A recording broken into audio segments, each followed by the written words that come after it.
Absolutely. Yeah. So earlier we had applied for our EIN for the business trust. So that's, one of the steps that's taken care of. But like Dorsey said, you have to look fundable, you have to look credible. So there's so many other components that you need, like the virtual address, like the domain, the professional email, all of those things. You need to list your business on listyourself.net. So Terry has a question. Hey, Terry. Hey, how you doing? Great, Hey, I'm good. How are you? good, great presentation, Dorsey. Absolutely amazing. Um, Question: you said it's best to be in terms of utilization under 30%, ideally under 10%. You mentioned at the time of funding. So if I was at 50, 60%, and then when I get ready to do funding and I get it down to 10%, would that be okay, or do I need to have to be underutilization for a specific amount of time? Phenomenal question. Yes, and I'm glad that you noted that because it is at the time of funding. So your you only have to, so you can be at 50, 60% utilization. And that's why I say that, because there are oftentimes that I have clients who do have some high utilization, but then they just, because a lot of times people think that they have the credit available, they're like, okay, I can use all of it. They're not aware that they're really not supposed to go over the 30%. That's what happens a lot of times. And they're like, oh, I'm at 50%, 60%, but they'll lower it, and they'll just lower it temporarily for like 30 days, 60 days, long enough for us to go through the sequence, and then they'll be done with it. And a lot of times, if they had that utilization, that high utilization on the personal side, but they go to the business, then they'll just start using their business cards for those expenses so that they never have those utilization issues on the personal credit side again. Does that make sense? Awesome. That makes great sense. Thanks. Absolutely. Perfect, perfect. All right. Is there any other questions? Any other questions? Any other questions on establishing business credit, on getting funding, on using OPM, other people's money? So this is a hot topic, you guys, and you have an expert here. So I've been knowing Dorsey for 3 years, and he has always come into the community to help educate us on this topic. So we are going to have like some training videos inside of the course that Dorsey is going to provide for us. So a lot of the stuff that you saw, plus more stuff on credit, you're going to see it inside of the course. And then the emails that you guys receive with the resources for today, once you see the link that says our funding partner, that is Dorsey's link. So you can click on there so that you can see if you can qualify for the funding, okay? All right, Miss Alania Bay has a question. Hello, how are you? Thank you. This is phenomenal. I'm enjoying it. I've just been taking notes and snapping pictures, taking Beautiful. I love pictures it. so that I can make sure I keep this information. When you've gone to college, you pull out all the stops. You're just writing everything and trying to remember it all, But I I recently I've been okay. I filed three bankruptcies way back in the past when I was married. Okay. I've been building my credit and everything up since the divorces and the deaths of them. And so far I'm at Discover, and I'm at Navy Federal Credit Union. And I was shocked when I got Navy Federal Credit Union because my two sons are in the military. And I don't have any, I had a hard time fighting off, my credit file before. I finally got it where it's no blemishes at all. So with the Navy Federal Credit Union, my score has jumped to 706, which I think is pretty good because from considering where it was. And Discover is still like 620. My FICO is like 730.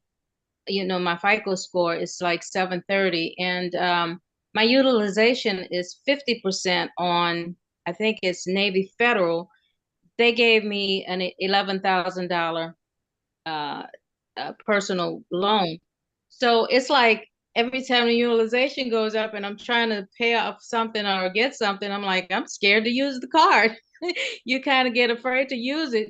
So I have learned to pull back and only do the things that's necessary, but sometimes I do have to treat myself, and get a massage or something. But I've at one point back in the days, I'm 71 now, but back in the days I had like 13 credit cards and I had a AAA credit, and I could used to be able to go and sign my name and have my car delivered. That's how good my credit was until I got married. So I'm trying to get back in the same mode. My income is not the same because I'm retired. So that may be a problem as far, but you say business is different from personal, correct? Correct. Is Yes, that, ma'am. yeah. So how would I go about, okay, once I get everything structured, um, I don't, let's see, I'm thinking about going through Truist to open my bank accounts. Can you open all three of the bank accounts, and do they give you checks or and things like that to operate and pay the business expenses? How does that work, with the to pay these businesses, I mean, to pay the bills through the bank? And um, basically, that's one question. So if you can answer that one, I'll give you the next one. I don't want to overload you. Perfect. Phenomenal. So yes, each account that you open, assuming that you have all of your proper documentation and paperwork to open the account. Once you open the account, yes, you will get debit cards, you will get checks, and if you do any kind of funding with them as well, you would also get credit cards as well for whether you're personal or the whatever entity that you have opened the account with at that particular bank. And Truist is a phenomenal bank. Navy Federal is a phenomenal bank as well. Right. Okay. Yeah, I really like Navy Federal. Because my daughter, she's with Navy Federal also, and she got a pledge loan, and they turned around and gave her 20K on a personal loan. So I'm like, okay, let me go get a pledge loan. But I heard that you can leverage these credit cards. You can strip it, but you can pay 90% back, and then that money that money is yours, or how does that work? So the pledge, so are you talking about the pledge loans? Yeah. Yes. Well, So no, that's one question. The second question was, how do you you strip the credit card and got yeah, you. Okay. yeah, and use So it for leverage for business or something is what I'm saying. absolutely. So that's more of a private conversation. But yes, there Okay. are multiple ways to what we call liquidating the cards so that you Uh-huh. can liquidate the cards and actually access the cash that's on those cards so that you can make investments if you ever do have to liquidate the cash. But oftentimes in modern society, you can use the card directly. Like I have clients make real estate investments. I mean, I've had clients buy cars with business credit cards, and so like in this modern society, you can take the cash if you need to, and there are multiple ways to liquidate it. But you Mm-hmm. would be surprised at how many things you can purchase directly from the card itself and not even have to go through any kind of liquidation process at all. Okay. Okay. Yeah, that's what I was kind of wondering. So is that the same with personal, or that's strictly with business? You can do the same thing with personal as well too. It's just that again, we like to use the business because the business funding that we do doesn't report to the personal. So you can leverage all of the funds fully on the business side and make your investments without being penalized for it. Because Okay. like we talked about earlier, when it gets to that utilization, you do have the full amounts, and obviously on the personal side you could use the credit limit if you need to, right? Obviously if you want to make Mhm. that investment to get the ROI or the leverage, but you're just going to be penalized for it on the score on your personal Right. side until you lower that Right. utilization. That's why we go to the business, because we keep that personal clean while still making our investments on the business side. So can you say, for instance, pay another credit card off? I know Navy Federal, that would make my utilization sky high if I paid off Discover, but I was thinking it's better to pay one than two. I don't know. What's your suggestion on that one? That is a depends situation because we Yeah. want to look at two things. So there's two things when it comes to utilization. There's overall utilization, and then Mhm. there's each individual account utilization. Okay. Ultimately, when it comes to funding, we want to get each individual account on the lowest utilization possible for that account. So it's a depends because you might have overall 10% utilization or 20% utilization, but one of those accounts, most of your utilization might come from one account. So you might have 10 or 20% overall utilization, but one of those accounts could be at 50% utilization. So we would want to disperse and move that around to some of those other accounts if that's the case, so that we could lower the utilization for each account, even though you have low utilization overall. Does that make sense? Yes, it does. And I noticed that Navy Federal, they work with you. If they see that you're trying to get something or establish something, they'll give you more money. Say, for instance, my utilization was up high, and then I think let's see, they saw that I was doing things for business and things of that nature, and they increase it. They increase it constantly because it started out with 7,000 and then it increased to 11,000. So I'm Yep. like, okay. So I'm trying to figure them out and how they're doing this before I make moves. But I noticed they know that I pay them. I don't have any blemishes. I don't have any late payments. I don't have any collections or anything. Everything is okay, straight across the board. So I've been Beautiful. working hard on my credit because I know how important it is. And I just wanted to ask you, and I'm so happy that you're here because you're a professional and you're hitting the right questions the answers that I needed. Thank you so very much. Of course, you are extremely welcome. Glad to be here. Glad to provide value. And like I said, you're going to get our links. So if you do have any like specific questions, like I said, submit your information on our links. My team does a full audit. And then if you do have any like additional questions or like specific questions, you and I can discuss those more in a one-on-one setting and talk about more Your link is specifically. in the chat.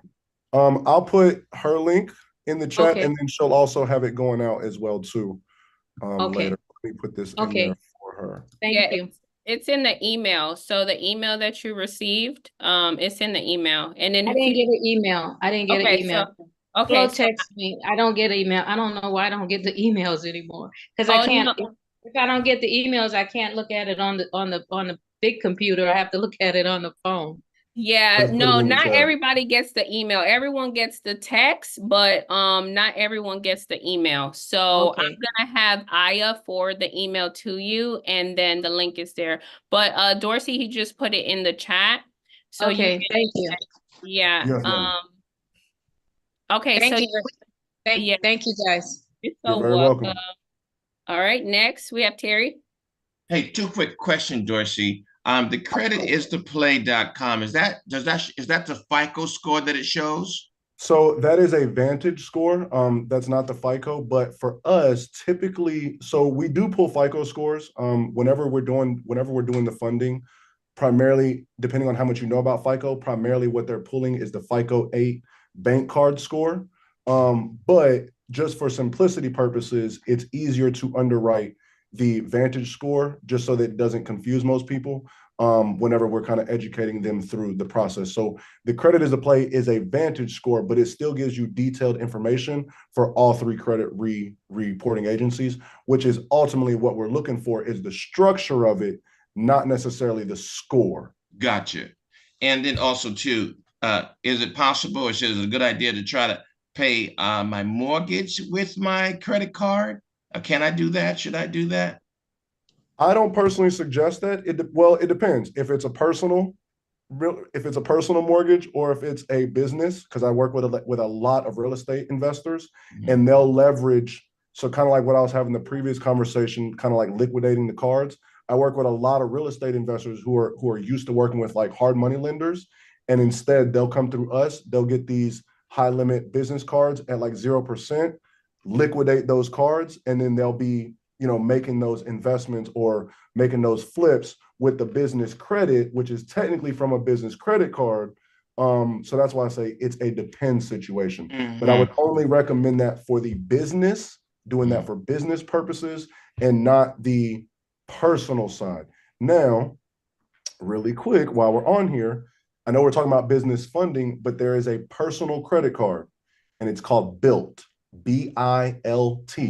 And if you look that up, it is the only credit card that you can pay rent, like kind of like rent and mortgage with it. And it instead of a credit card, it gives you like an account number and a routing number. So it gives you that opportunity. So if you do want to get rewards for paying that, you can use BILT, BILT. But I normally wouldn't, suggest just using any given credit card to pay your personal mortgage with. No, Okay, that's great information because I have the money. I just was trying to rack up points. Right. Right. Okay, awesome. Great. Thanks. That's great. Thanks. Absolutely. You're welcome. Terry, let me hold some money. No.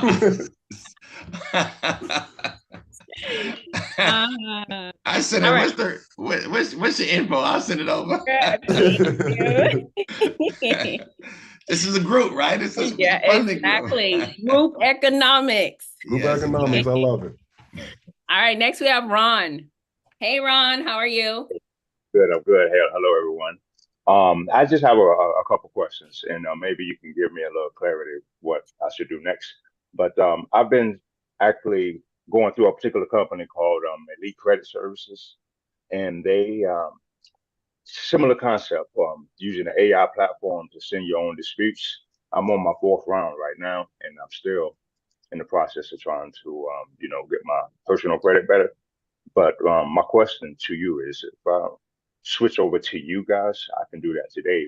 When I like the website that you just sent with the link to set up a consultation, I just want to know if you guys, can at least take a look at my profile. Absolutely. Phenomenal question. So whenever that link, so that's why I was going to tell everybody while you're here, that's why I gave the resources to fix your credit where we offer that if you need it, because and this is why I tell everybody to submit go through and submit your information, because what we do, as mentioned, we can only take on a client if we know that we can get you funded. But the most important thing is that my team actually does a full audit. So whenever we get your credit report, we break down everything and we send you a detailed audit back. So even if you don't qualify for funding, we don't just say, hey, good luck, good luck trying to fix it. That's it. We give you a full detailed audit and we break down everything on your credit report that would need to be fixed. And you get a document so you get a document that outlines that, and then you get the resources in order to do that as well too. So yes, so that's why I tell everybody, go through, submit your information, because if you qualify for funding, phenomenal. We can we can talk about that, talk about our processes program, and in order to get you done. And then if not, you're going to get an audit and you're going to get resources in order to do that as well. Okay, thank you for clarifying that. Absolutely. And that leads to my next question. Okay, let's say for those who doesn't get approved for funding, whatnot, and we have the resources. So from that particular point, we have to use the AI platform ourselves based off the documentation we receive to fix our own credit, or do you guys provide additional services to repair for anyone? Phenomenal question. So we give you all of the resources, and now inside of there is an opportunity. So like most credit repair companies, you might have to pay $500 and then like $100 a month, or like $150 a month, or like whatever the case may be. We don't do that. We give you all of the resources, and then if you need us for additional help, we won't do it on your behalf, but you can book consultations inside of there, one-on-one consultations, and we can literally coach you through it. So where it's like, hey, Ron, you did this dispute last time, you sent this documentation, you sent this reason, great, but now you're going to use this method. But the beautiful part about it is that in the video training we give you, it's a step-by-step. So like I said, we transitioned only to doing business funding, but I've been in the credit repair space since 2014 and full-time since 2017. A large majority of that time was building a credit repair company. So we took all of our processes, all of our letters, all of our SOPs, and literally made a step-by-step training to show you how to read a credit report, identify errors, and do that on your behalf. And it's the same processes. And when it comes to speaking about different people's process, You talked about using another AI software. I don't know what method they use, but everything that we use is based on consumer law and the FCRA, which is what the actual credit reporting agency is governed by. So it's not just like some templated, basic generic letters. It is specific violations, codes, statutes, and we show you how to identify those violations and then leverage those violations for deletions. And then if you need help along the way, yes, we can do additional consultations one-on-one to give you more advice on what to do. We just don't do it on your behalf anymore. But we give you the same exact framework, step-by-step videos, platforms, wording. Like, there's nothing held back. There's no difference between what we did and what you would do. Okay, I appreciate that information. I don't want to take too much more of your time, but if I could just sneak one more little question in, if it's okay, Christina. Okay. Yeah, I'm fine with it. All right. My question is for those who are able to get approved for funding for business credit, right? Let's say you don't have your official business initiated just yet. You stated initially that you can use business funding to take care of anything you may have on your personal side. That raised my antennas up a little bit, if I'm honest, So it's like, if it's anything you can say to that, Phenomenal. So phenomenal. So this is why I talked about earlier. And like I said, that we can have another detailed conversation offline pertaining to your particular situation. But this is why I talked about earlier, is that a lot of people think of business is like this brick and mortar building and like these employees and all of this complicated stuff, but it's really not. It's a piece of paper structured properly in the Secretary of State. So if you don't have your business set up, but you have your personal credit established, we can put you through some resources, get you an LLC established, get you a corporation established, or whatever best fits your scenario. Again, it's more based on what you're individually looking for and your individual goals. But we can get you a business set up, takes a week or two, and we're able to fund new businesses all the time, 30 days old businesses, 2-month old businesses. You just have to have everything, that foundation set up to have your business treated like a professional business. And then when you have that new business, you're able to get business funding because you have a legitimate entity separate with an EIN separate from your personal. So phenomenal question. Thank you. I look forward to talking to you. Thank you. Absolutely. You have a great rest of your day. All right, next we have Deborah and then Tanya. Hello, everyone. Hi, Deborah. Hello. Hey, Christina. Hey, I did not receive, I got it on my phone like I think Miss Bay. I didn't get to follow along with the EIN, but like I say, I already have established a trust already. So I know how to go about that process. I was just kind of taking notes with y'all earlier. So, but I didn't get any of those links like the banking resolution and all of that stuff that y'all went over the meeting and all that. I didn't get any of that. Okay, I'm gonna have Aya forward it to you. So I'm gonna have her forward all the emails from this week. So all of the emails, they come from our system. So I'm not sure if there's like a glitch or something, or if maybe we have like a misspelling in your email. Because I know we had 2 different emails for you. So I'll double check on the IT side, but I'll have my assistant manually forward them to you, okay? Okay, I got something at 9 o'clock like everybody else, but usually have those attachments and stuff. I didn't get any of the attachments and stuff for some reason. I don't know. And see what I did yesterday, previously I've been pulling it up on my laptop, straight from that or whatever, but it was on my phone, kind of similar to what she had said. I wasn't able to. Some of them were so big I couldn't print them. I even attempted to send from my phone to the printer. Oh, yeah. I mean, some of them. So I could follow along and take my notes with it, but so I just got a pad and a pencil and paper and started writing on a notepad to try to, follow along as much as I could. But yeah, I was kind of going blind today. Okay, no problem. So 2 things. So 1, we're gonna resend it with the attachments. 2, everything is recorded. So I have to sometimes go at a certain pace in order to squeeze it into the 2 hours, right? I So right understand. now it's 1:06, so we're already 6 minutes over. So that's why it's recorded so that you guys can go back and access the recording and even slow it down so that we can go step by step. Tomorrow morning when we start the call, we're also going to go through the same EIN application process as well, okay? So Okay. I'll make sure that she sends everything over, and then we're going to do the same thing tomorrow so you can follow along with us, okay? Okay, next question. Is there a limitation or a time frame as far as how long you leave those videos in the training, the recordings? Lifetime access. Okay. And what was the other question? And also, like, you know how you have all of those documents and forms listed? I couldn't find it today. I found it all week, but today I couldn't find it. I don't know what am I supposed to go under when I'm on the So when you log in, there's one side for the course and there's another side for the recording. So the side, if you're on the side for the recordings, you're not going to see the resources. yeah, So I you have went to to the go, other one.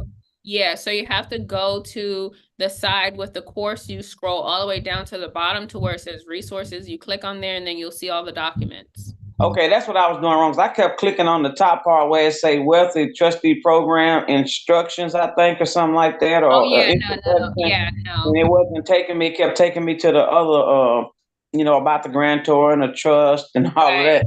And I said, what am I doing wrong? Okay, because I was trying to look in the net to see if the documents were actually listed in there too. That's what I was trying to do since Oh I yeah, didn't get no. it. So we have them under the resources tab, all of the templates and everything. So everything we went over today, we email them to you directly, but then you can always access the course and you can go to those documents as well. Okay, so they are. So they are in that in the program, in the Yep. system. Okay, because yeah, I couldn't find it though. I tried my best and I did. I worked today too. So it's like I leave at 9:30 and try to rush home and try to get Yeah. everything put on and logged up and connected. And yeah, it didn't work for me today. I've been doing good all week.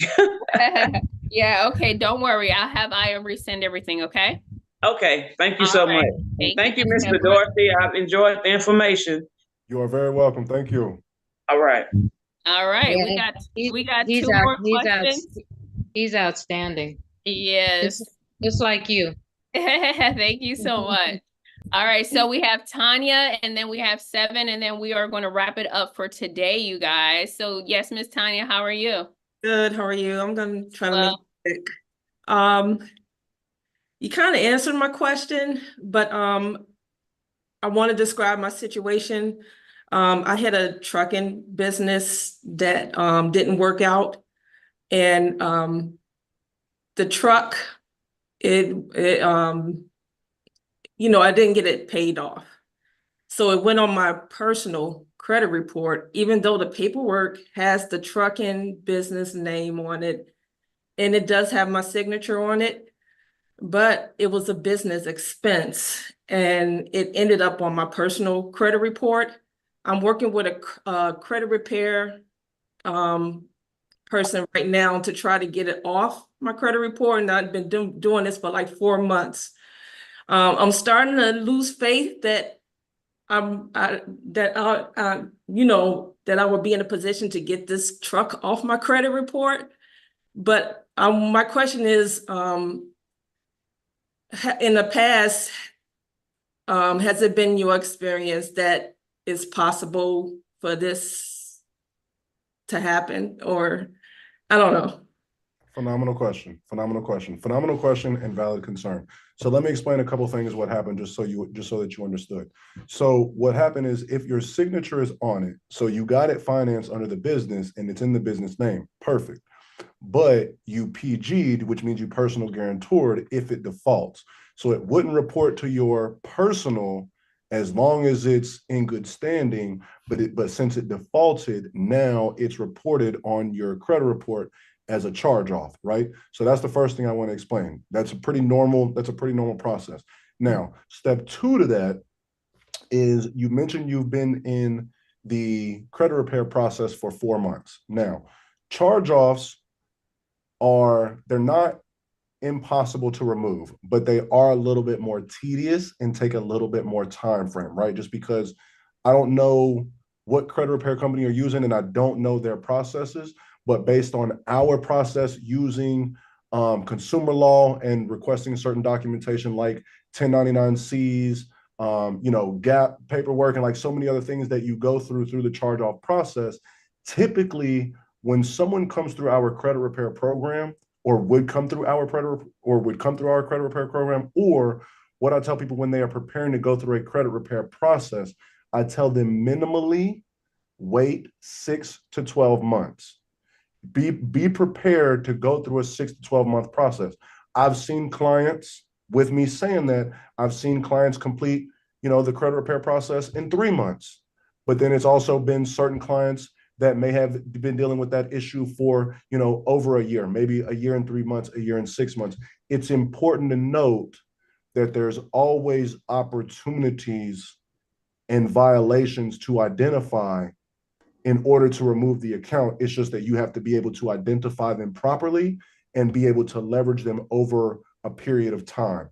It's more about the process of going through the credit repair process and keeping the burden of proof on them, on the opposite company who is reporting that information. So I just say all that to say that, yes, you still have a lot of hope. There are solutions. I just don't know how to specifically answer that for your particular situation, just because I don't know the credit repair company's process in order that they're doing to dispute that information. I hope that makes sense. Yeah, I just wanted to know if it was possible to. Yes, it is. Absolutely. I have to wait longer. I just have to wait longer. I just want to be reassured that it's actually possible. Because other than this truck, my credit is, really good. It's just this truck that's hanging over my head right now, and I'm trying to get it off. So there are definitely solutions, and yes, in a short answer, it is definitely possible. Okay. Perfect. Thank you, Miss Tanya. Next, we have 7.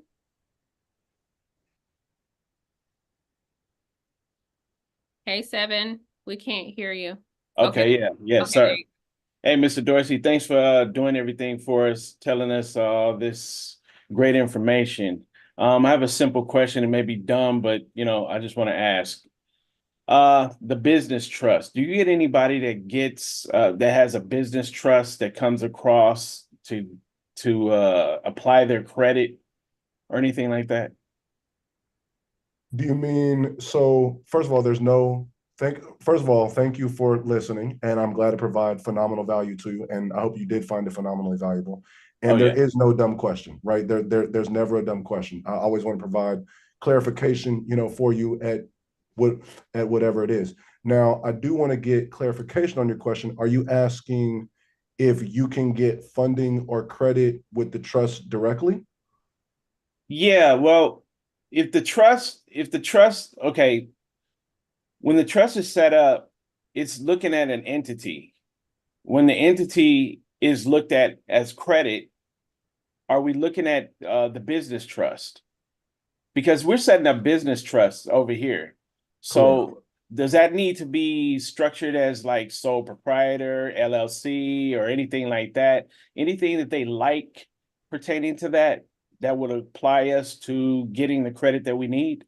Not necessarily, no. Now, there are a couple different, when it comes to funding trust, there are a couple different strategies that it comes to funding trust. So some people fund their trust directly, right? That's a possibility. Oftentimes, what a lot of people do to give you more opportunity is they'll have the entities that the trust owns. So they'll open up other LLCs or corporations, and the trust will own those LLCs or corporations, and they'll use those individual LLCs or corporation entities to go and get the funding, but there'll be subsidiaries, right? Companies that the trust owns, and then the trust can just move those funds around because it owns those subsidiaries. So that's what most people do, right? They'll open up other entities such as LLC, corporation, whatever the case may be, and then go and get funding under those, and then kind of maneuver those with the trust owning it. But you have an opportunity to get the trust funded directly, or you have an opportunity to fund entities that the trust owns. Does that answer your question?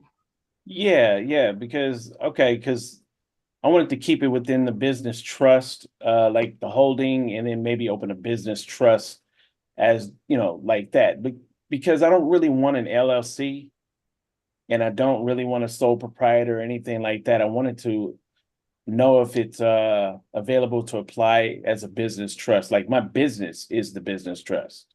Right.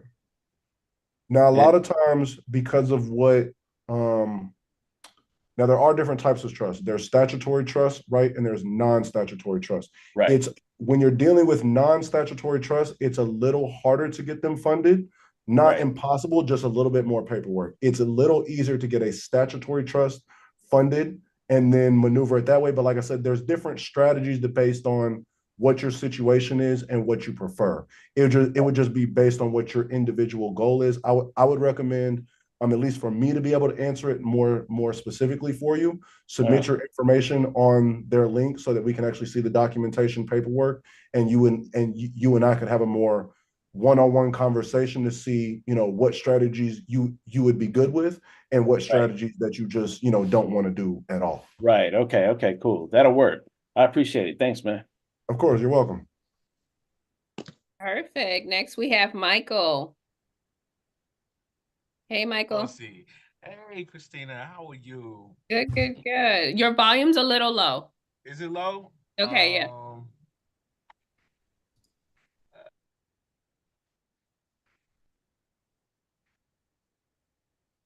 I hope that's better. I It don't know. is. Yes, it is Night much and better. day. Yeah. So, yeah, I wanted to ask you, Mr. Dorsey, going through your website, your process, what kind of an impact does it have on your credit score? Will it be an inquiry, or you know what I'm saying? Is it going to show up as like somebody checking? Does it look like, there's a pull? How does Phenomenal that work? question. Yeah, how does that Phenomenal impact you? question. Phenomenal question. So for us, there's no inquiry for us to get the information. So during our pre-qualification process, we're asking the information from you. So you're going to get your personal credit reports and you're going to send us a copy of those personal credit reports. If you have business credit reports, you're going to send us those business credit reports as well, right? All of your business information, or if you have your trust information, you're going to send that over to us. There's no inquiry or impact on it for us to pre-qualify you, right? Now, if you're qualified and you want to actually do the funding and we actually go through to actually do the funding, then yes, once we actually go through the funding process, then there would be inquiries on the personal and the business. But in order to pre-qualify and do the auditing process, there are no inquiries. And we Now, have to go ahead. no, I just wanted to. Now, would this come up as like a hard money loan, or is it going to be a regular loan? Are your interest rates competitive with what the market is currently doing? Or is it, what can we look to expect as far as interest rates, um, when going through the program? Phenomenal question. So just for clarification, we are not a bank directly. We have relationships with all the national banks and hundreds of credit unions and regional banks all across the nation, right? And so to answer your question, it's a depends answer, because when it comes to funding, we fund multiple different deals, right? We can fund just some business credit cards and some business line of credits, but we can also fund multi-million-dollar acquisitions as well. So it depends on ultimately which funding product you're looking for, whether it's a business credit card, whether it's a business line of credit, whether it's a business loan, right? Whether you're looking for bridge loans, or there's so many different products that we can use in the financial space in order to get you funded. Now, typically what our strategy is to do is to leverage 0% business credit cards for 12 to 18 months and business lines of credit. And then ultimately what we do and we teach our clients to do is we leverage 0% business credit cards over and over and over again, because we'll open the business credit card, kind of get that account established, get it reporting to the business credit reporting agency. Once you do that, we do multiple accounts So it makes you look bankable and competitive, right? Whenever you go and get funding, they don't want to be the first bank on the block to give you substantial funding. So we kind of get you in the door, get you those high limit cards with our relationships and banks. And then from that point, you're very bankable because you have, 10, 20, 30, 40, 50, $60,000 limits being reported on your business credit report. So at that point, it becomes a repeatable process. Hey, I'm in a, like as mentioned, I work with a lot of real estate investors, fix and flips, right? So they leverage a 0%, they'll liquidate the cards, make those investments. And let's say, for example, just for kind of simple math, let's say they had 0% for 12 months. They're in an investment and it's like month 10. They don't think they're going to be able to come up out of it within the next month or two or get that ROI. They'll just go get another 0% card, leverage that 0%, and then they'll be able to just kind of move the balance a little bit. And now they're still leveraging 0% for another 12 months. I know that's kind of like high level, just kind of like really quick, but those are just different strategies that we can use.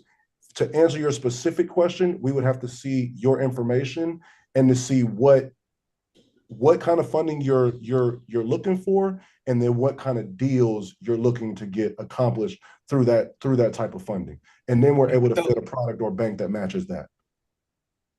So those 0% cards, they're kind of like robbing Peter to pay Paul kind of thing, And I get scary. That's kind of scary for me, with the 0% cards.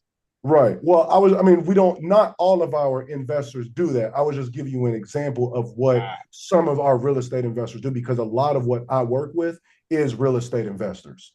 And a lot of them don't end up in those situations, but sometimes they do. And that's why I was giving you different strategy. Sometimes people don't want to use business credit cards. Sometimes people want, a 10, 20 or 30-year business loan.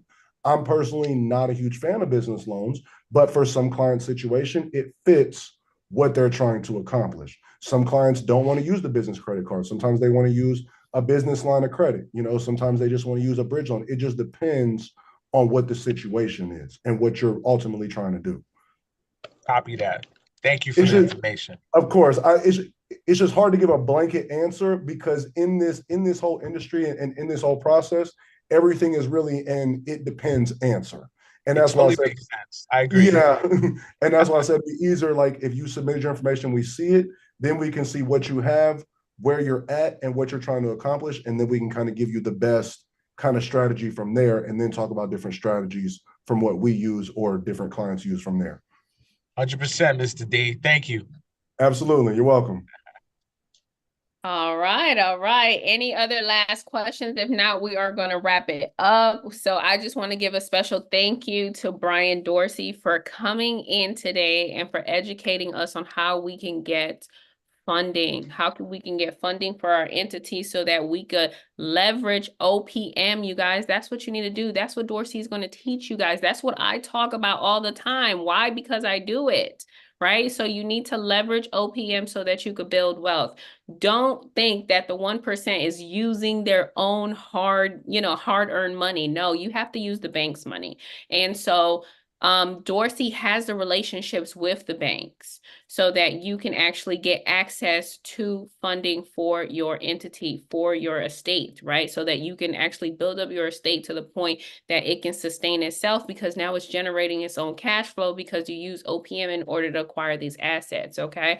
So we have one more question. Mr. Patrick has a question, and then I'm going to give you your homework for tonight, you guys. So Patrick, you have a question?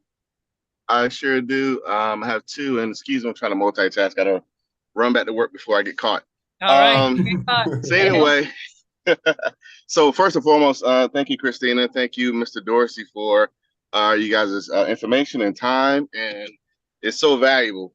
To try and take notes and stuff throughout this 2.5 hour period.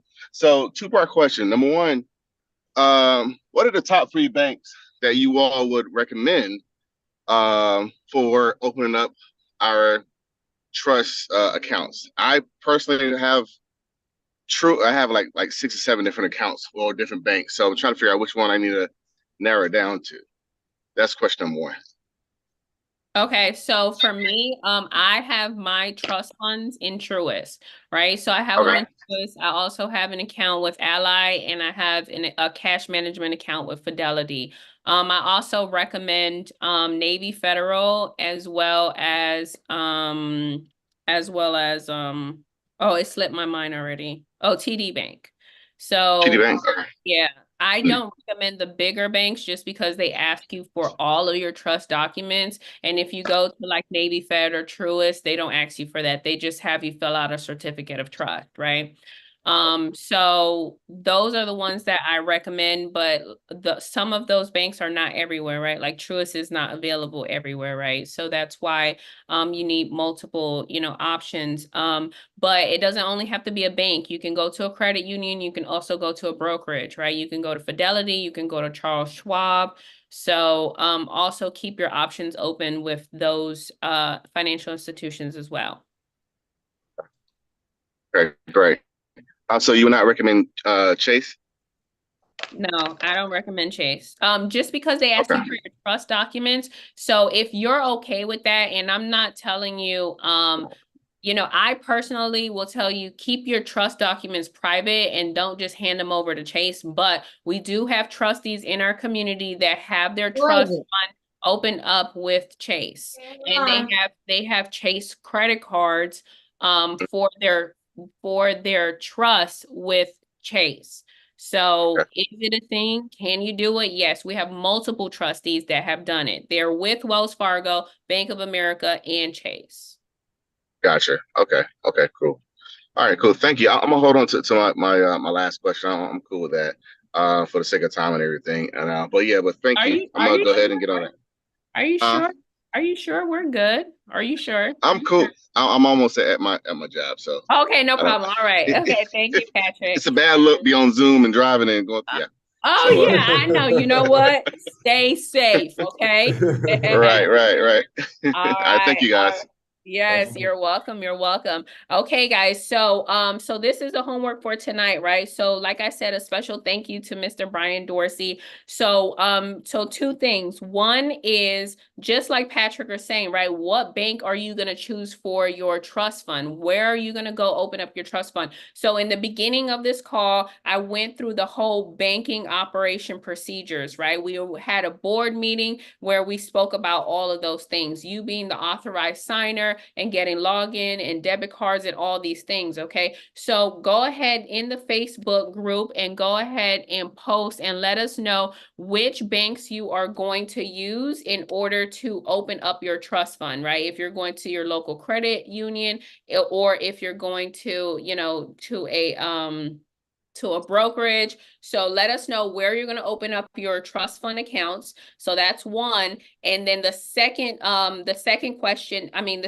piece of homework is start working on your asset inventory list. So you have gotten that from the welcome email to day one. So it's in your resources. Start working on the asset inventory list because we're going to be transferring assets tomorrow. So you need to know what assets you have, and you need to know what assets are going to stay in the trust or be put in the trust and what assets are going to stay out of the trust, okay? So go ahead and work on that. Put your 401ks, if you have CD accounts, real estate, land, vehicles, jewelry, furniture, all of your assets listed down. Do an inventory of that so you know what direction you're going to go in, okay? And then the last homework is to go ahead to that affiliate link, right?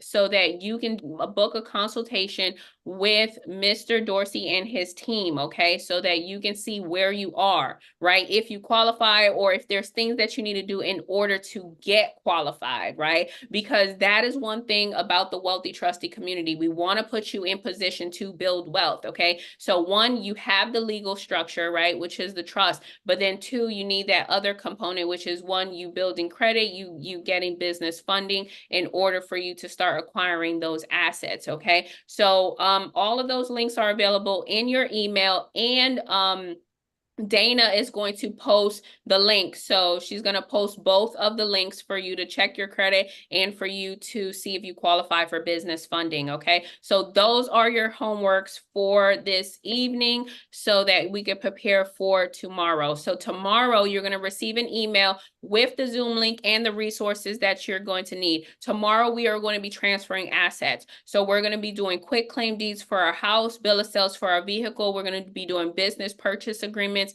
and amendments with the Secretary of State so that we could remove ourselves as the authorized member and put our business trust there, right? So that's a good strategy. And then we're going to be talking about infinite banking, okay? So that is what we have planned for you for tomorrow. So I will see you here on Zoom tomorrow at 11 a.m. Eastern Standard Time, and you're going to be receiving all the resources that you need an hour before the call, okay, guys? So you have your homework, get into the Facebook community, go ahead and post, let us know, you know, that you did your due diligence, you know what banks you're going to use so that we can hold you accountable, so that Dana, our program director, can hold you accountable, right, guys?